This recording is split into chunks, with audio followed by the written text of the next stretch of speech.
Greetings, YouTube. Language is plastic. It is something that we create as we go along. It never stops, it never settles. New things are brought in, old things are passed on. Sometimes they're tweaked or changed. Sometimes they're abandoned. Sometimes they're brought back. And what a word means today may not be what it means in 100 years or even in 10. This is particularly prevalent in minority groups, whatever kind of minority group it is, from a social group to an ethnicity to a religion. Words morph and change and move. Like we are, words are a moving point on a wave. And dictionaries are ambulance chasers. They desperately try to keep up with what's going on around them. And dictionaries can be biased. They can have slants and agendas, particularly those that were written in the past.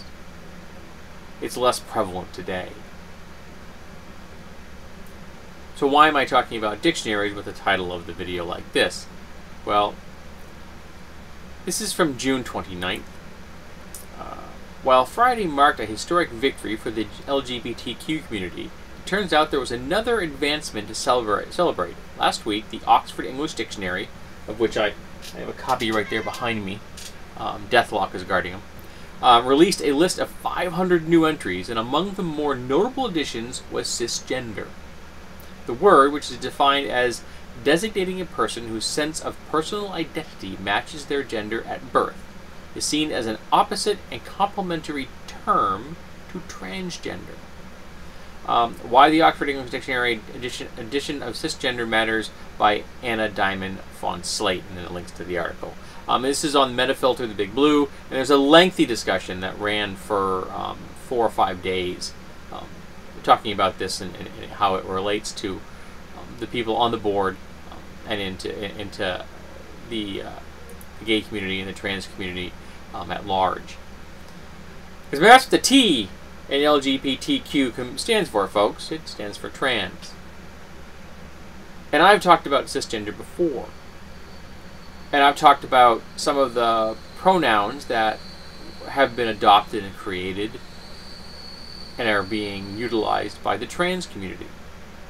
They and them are already in our language, and those are singular. We use them in singular manner all the time, and we don't think anything of it.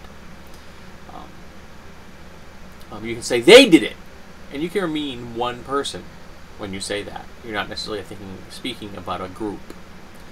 And then there's Z and Zer, which I've seen spelled Z-E or X-E with the same sound. Z's or Zim, they're all appropriate kind of things. And there are people I've met who fought the use of these unusual words, these made-up words. I've got a news flash for you, folks. All words are made up. All of them. There are no words that we are born with in our heads. There are no words encoded in our genes or appropriate alleles. All words, all language, all syntax, all of it is made up. There is no proper English. There is no words that came from the language of some ancient past pre-human race. Lovecraft did not predict that his old gods passed their language on to us. Though I have encountered words in numerous languages that made me think that maybe they did. And the reason I bring this up is that because the word cisgender is now in the dictionary, that's going to give it a level of credence and solidity and reality to many people. It is also going to show the trans community that we have accepted the use of this term as complementary to transgender. Oh, a note for those that may not be familiar with this, when you're talking about a trans man or a trans woman, there's two separate words. It's not one word. It's trans, break, woman, trans, break, man. That's how you do it. Then there, of course, there are people who are gender queer. I happen to be a cisgender male. Though I have seen pictures of trans men that look as bearded and butch as I do, so I could possibly be a trans man. I'm just not. My ex is a trans man. If you ever met my ex, you would have absolutely no belief that he had once been a woman. None. You would never think that this person had ever been presenting as female. Nope, just wouldn't have done it. The male pattern baldness. When the male pattern baldness kicked in, I did smile. I have to admit, that was petty. But that acceptance of transgender and cisgender is important. And the fact that the dictionary in the English language, the Oxford English Dictionary, the most important and dictionary with the greatest deal of gravitas in it, is important. And I've heard people say, well, cisgender is a made-up word. Well, yes, it is, but it was made up by the Romans. It's over 2,000 years old, cis. That word is not new. It is not something that was whipped up by feminists or by the LGBTQ community last Wednesday to annoy social conservatives. It's been in our language for a very long time, because English has ripped off a whole lot of Latin. We've also ripped off a whole lot of Greek, so we've got all kinds of prefixes and suffixes and things like that borrowed from both of the quote-unquote classical languages that are the foundation of so much of Western society. Then again, you can probably say the Romans ripped off everything they had from the Greeks, but that's a different argument. Sorry, I have a cat here. My cat was here recently.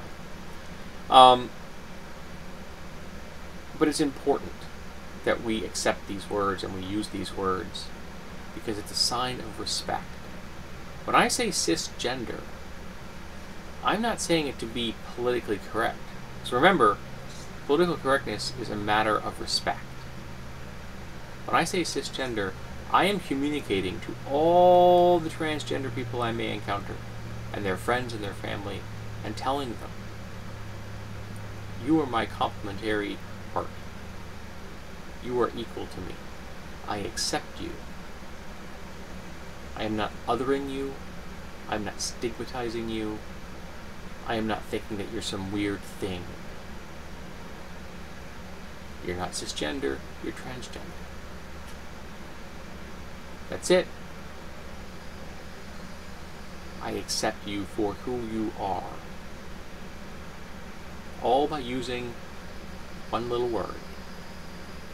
A word that unfortunately makes a lot of social conservatives very uncomfortable because they see it as knocking the underpinnings of their universe away.